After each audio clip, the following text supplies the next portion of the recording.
بسم الله الرحمن الرحيم.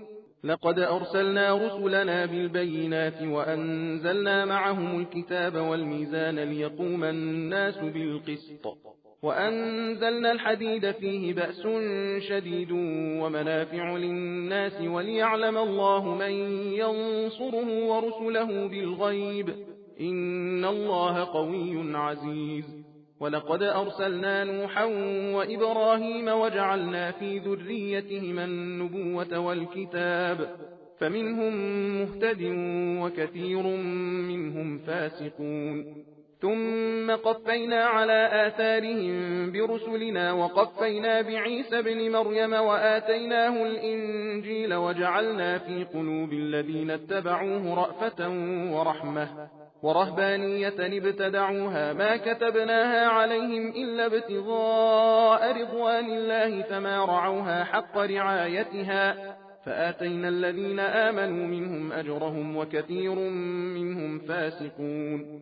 يا أيها الذين آمنوا اتقوا الله وآمنوا برسوله يؤتكم كفلين من رحمته ويجعل لكم نورا تمشون به ويغفر لكم والله غفور رحيم. لئلا يعلم أهل الكتاب ألا يقدرون على شيء من فضل الله وأن الفضل بيد الله يؤتيه من يشاء والله ذو الفضل العظيم.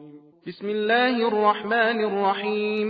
قد سمع الله قول التي تجادلك في زوجها وتشتكي إلى الله والله يسمع تحاوركما إن الله سميع بصير. الذين يظاهرون منكم من نسائهم ما هن أمهاتهم إن أمهاتهم إلا اللائي ولدنهم وإنهم ليقولون منكرا من القول وزورا وإن الله لعفو غفور.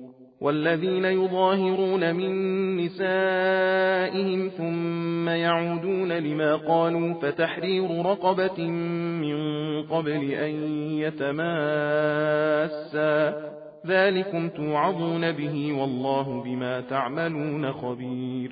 فمن لم يجد فصيام شهرين متتابعين من قبل أن يتماسا فمن لم يستطع فإطعام 60 مسكينا ذلك لتؤمنوا بالله ورسوله وتلك حدود الله وللكافرين عذاب أليم. إن الذين يحادون الله ورسوله كبتوا كما كبت الذين من قبلهم وقد أنزلنا آيات بينات وللكافرين عذاب مهين. يوم يبعثهم الله جميعا فينبئهم بما عملوا أحصاه الله ونسوه والله على كل شيء شهيد.